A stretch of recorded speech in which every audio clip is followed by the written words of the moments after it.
আগে আমরা এরশাদের শাসন দেখেছি, বিএনপির শাসন দেখেছি, আওয়ামী লীগের সরাসরি শাসন দেখেছি। এখন বর্তমান রাষ্ট্র পরিচালনা করতে হলে হাত পাকার চরমনের পিসাবের দরকার এই মুহূর্তে সরকার। আমরা বিগত দিন এরশাদের শাসন দেখছি, বিএনপি শাসন দেখছি, আওয়ামী লীগ সরকারের 17 বছরের শাসন দেখছি। সামনে ইনশাআল্লাহ আমরা ইসলামী আন্দোলনের শাসন দেখতে চাই। কোন দলকে ক্ষমতা দেখতে চান? আমরা সামনে ইসলামী শাসন আন্দোলনকে ক্ষমতা দেখতে চাই। বিগত বছর যত সরকার দেখছি, শেখ মুজিবুর রহমান আমলও দেখছি, জিয়া আমলও দেখছি, এরশাদের আমলও দেখছি, খালেদা জিয়া, শেখ হাসিনা আমলও দেখছি।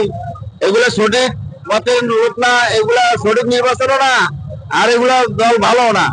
আমরা বহুত শিক্ষা পাইছি এ পর্যন্ত। এখন আমরা চাই ইসলামী শাসন ক্ষমতা আসুক, যাতে আমরা সবাই সুখ শান্তিতে থাকতে পারি। আপনি কোন দল ক্ষমতায় দেখতে চান? আলহামদুলিল্লাহ, বাংলাদেশের শাসন ব্যবস্থা আমরা বিভিন্ন সময় বিভিন্ন রকম শাসন ব্যবস্থা দেখেছি, আওয়ামী লীগও দেখেছি, বিএনপিও দেখেছি এবং এরশাদের শাসন দেখছি। দেশের মানুষের তো ভাগ্য পরিবর্তন হয় নাই। তো যেহেতু আল্লাহ তাআলা একটা প্রেক্ষাপট তৈরি করে দিচ্ছে, আমাদের মনে আশা আকাঙ্ক্ষা যে আগামীতে ইসলামী শাসন ব্যবস্থা আসুক। আলহামদুলিল্লাহ, আমরা সেটাই চাই। তো সেক্ষেত্রে ইসলামী আন্দোলন বাংলাদেশের বেস্ট অপশন। সামনে কোন দলকে ক্ষমতায় দেখতে চান? আলহামদুলিল্লাহ, আমরা ইতিপূর্বে বিগত বছর বিভিন্ন দলকে দেখেছি, আওয়ামী লীগ দেখেছি, বিএনপি দেখেছি, জাতীয়বাদী দেখেছি। এখন আমরা ইসলামী আন্দোলন বাংলাদেশকে ক্ষমতা দেখতে চাই।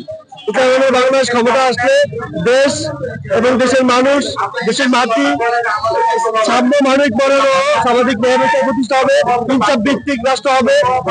তারই ধারাবাহিকতা 75 বছরের কাজ করে যাচ্ছে। দেশের মানুষের ভাগ্য পরিবর্তন রাখছে, 75 বছরের কাজ করে যাচ্ছে। দর্শক, আপনারা দেখলেন যে সমাজের ভিতরে বর্তমানে যেসব মানুষ আছে, তাদের অধিকাংশ মানুষই সামনে ইসলামিক শাসন দেখতে চায়।